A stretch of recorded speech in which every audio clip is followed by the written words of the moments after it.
Do you ever have like a passion project or something that you really, want to put some hard work into? It could be artwork, could be a video, hell, it could be straight up porn, but it's something that generally you want to put as much effort into as you can, so you do. You pour your heart and soul into this thing. You put all the time you can, all the effort you can, all the skill, you research, you do so much to make this the best possible thing that it can be, because you know deep down that people are going to appreciate that. People are going to appreciate that time, they're going to appreciate that effort, right? And all of the hard work that you poured into this thing really matters and really shows and really comes through, right? Right? No, wrong. Sorry. No. No one sees that shit. And barely anybody cares about it either. Sorry to break it to you, but largely people just like to consume. And they don't really tend to care what happens with that. So yeah, it's not like it's wasted effort, but it's kind of disheartening when you look at it and you see that all this hard work and all of this time and pressure that you put on yourself is only something that you notice. Because I'm sorry, but no one really cares how hard you work, because the hard work doesn't matter. And here's why.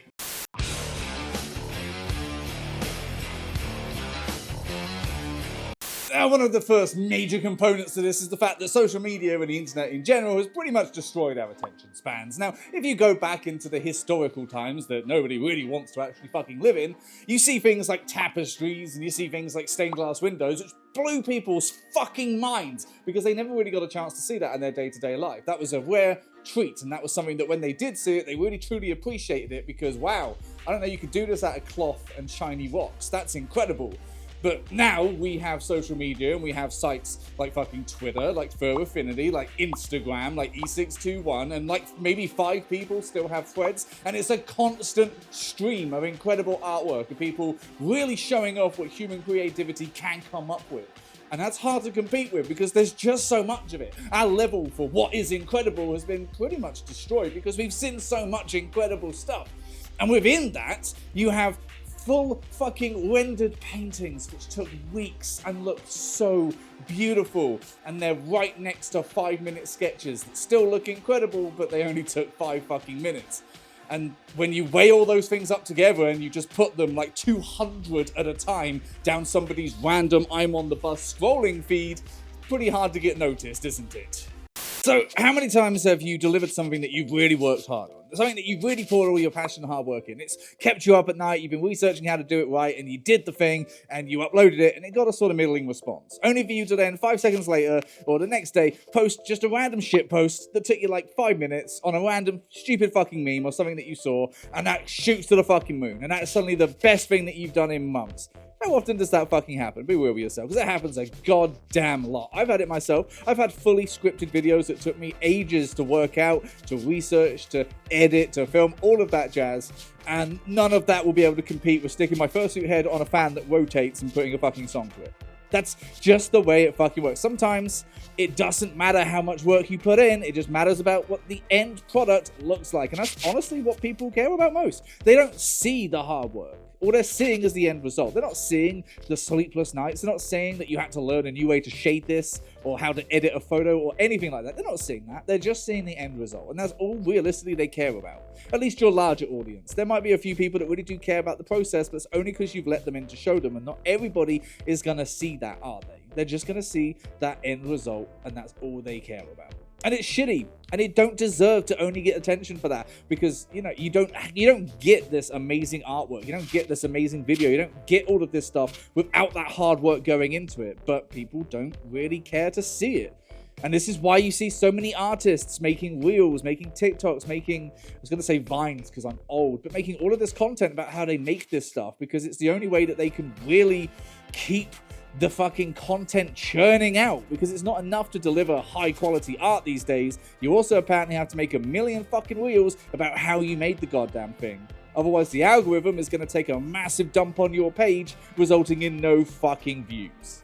Sadly, a lot of this does come down to appeasing some unknown algorithm at the end of the day as well, and that's something that nobody can really fucking control. You see, there are all of these systems on all of these sites where you share your artwork that dictate who is going to see it and who isn't. And those rules change all the time, and they're hard to predict and they're hard to work within. Some sites have it weighted so that you have some weird circumstance where when you post artwork, you need 5 people who don't follow you to like it and share it to people externally on the app within 89 seconds, or else no one's ever going to see it.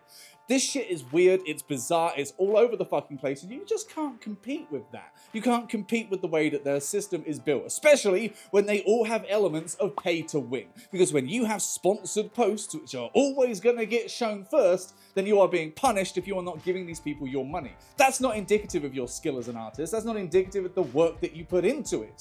But that is something that you are fighting against.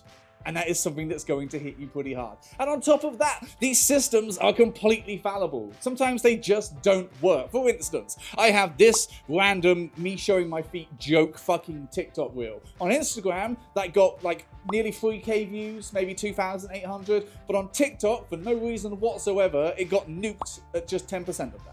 There's no rhyme or reason to it. I get nuked all the time for stuff that really shoots to the moon on other sites, but on TikTok it doesn't. Because for some reason, their system every now and then decides, fuck you, Artemis, no one's gonna watch that shit. And yeah, cross-posting definitely helps it feel like I didn't just waste my time doing that, but how am I supposed to compete with a website that just every now and then decides, get fucked? I can't. Which is why I do these things, because I enjoy it, not because this asshole bitch app that might get banned in a few days' time decides it doesn't like me. Yes, I'm salty. Sometimes you need to think about what your audience is here to see and make sure that they see it, but sometimes you also need to think about new audiences that you want to draw into your content and how you go about doing that. And there's always something that will draw in a new audience. Every sort of fucking fandom seems to have something that if you do that, they will come running. I mean, you take furries, for instance. Just pause or moors and they are going to love your shit. You take the hot topic neo-emo crowd and you've got Husker Dusk or Stolitz and they'll come a-running. Hell, just post some fucking feet if it takes that, because that will work. The lewd, the not safe for work stuff, the suggestive, all of that will help. And I'm not saying you have to sell your soul or your souls, ha ha ha, foot pun. You don't have to do that. But if you do want to diversify your audience and you do want to play the game a little bit, then play the game and do it right. It's not the hardest thing in the world to do. I mean, people are pretty lizard-brained on this shit. Like, oh, I see thing I like. Fucking play that game. It's not difficult. You don't have to completely debase yourself for it, but sometimes these cheaper tactics do work, and sometimes you have to realize that that's also the only reason that your shit is getting outpaced by it. Because yeah, you're right, it does kind of fucking suck when you put out something that you've spent so much time and effort in, only to see a picture of a foot go further than yours. But people are lizard-brained with that shit. They see something that they can jerk off to, and they're going to like that more. That's not a slight on you, it's just that that's what they were there for that particular day. Your stuff is still fucking valid, so see it that way. And hell, if you want to post some feet pics, I'm never going to be against that. As long as they're nice, and clean, and healthy, and soft.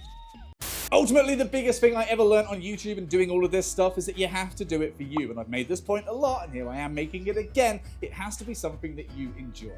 So I'm sorry to break it to you, but no, not everyone's going to be famous. Not everybody is going to hit 6 figures. Not everyone's going to hit 5. Not everyone is going to build a massive content media empire that everybody falls in love with, that generates them wealth for now and forever. It's just not possible for every single person. And I'm sorry. There is a ceiling on everything you do. And you can push that ceiling and you can move it around by changing up what you do.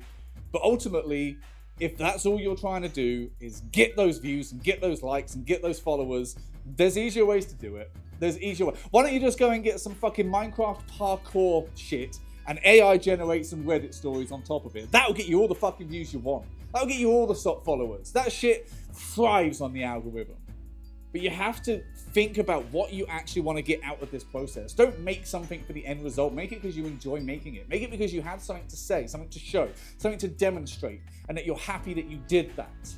Because if you do it for other reasons that are external and out of your control, you're going to lead to burnout. And you're going to end up hating this thing that gave you so much love, joy, and passion. And I don't want to see people do that. I just don't like seeing that, because there's so many talented people out there that do amazing, incredible things, and they get disheartened because this shitty machine that just chews up and spits out all of their hard work doesn't care about them. Real people do, and you care about you. At least you should. So do it for that, for God's sake. Don't do it for this bullshit. Especially with Gen AI deciding it's just going to eat your shit anyway. Thank you very much for watching. I hope you enjoyed this video. I hope it made some sort of sense, and I hope it got through to you, because, yeah, being a creator is a creative endeavor. Pretty fucking obvious, that sentence I just said, but it means that needs to be what takes priority. If you're creating something for a response, then what happens if you don't get that response? Does it feel like a waste of time? Do you not feel like doing this anymore? And I want people to make things. I want people to enjoy making things, and I want them to be passionate about what they make. And to continue doing that, you have to be making sure you're doing it for you, not for numbers, which can be bought, can be sold, can be artificially created and inflated. So, yeah, don't stress yourself out putting all of this pressure into this thing for a response. If you want to put pressure and hard work into a project, do it because you want it to be the best it can possibly be. And be happy that you achieved that thing. As my favorite quote from Twin Peaks says, "Achievement is its own reward. Pride obscures it." And that is the real truth. That's why I've been able to keep going, because I enjoy what I do, and I do it because I enjoy it.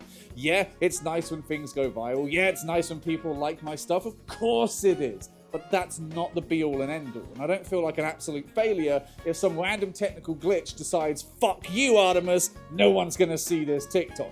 Yeah, it's annoying, but it doesn't destroy me. And that's the whole thing that I want people to come around to, because God, I made this point a lot, and I guess we'll keep on making it because it will keep on being relevant. But hey, if you want to help, make me a hypocrite and go and give me all of this, numbers and adoration and virality, whatever the fuck we're calling it today, there's a bunch of ways you can do that. There's also some ways you can donate to my cause. There's a PayPal link if you want to just give me cold hard cash. That would be just fucking so lovely of you. There's also an Amazon wish list if you want to look down that and think, wow, is he really serious thinking people are going to spend that much money on a lens for him? But I will use that lens for feet pictures, so maybe that will change your mind. But there we go. I've tried to grift, I have tried to beg. We're basically done with the outro. Thank you very much for watching. I hope this video made some sort of sense and someone out there maybe enjoyed it. But if not, who cares? I had fun making it, and that's all that matters. Bye!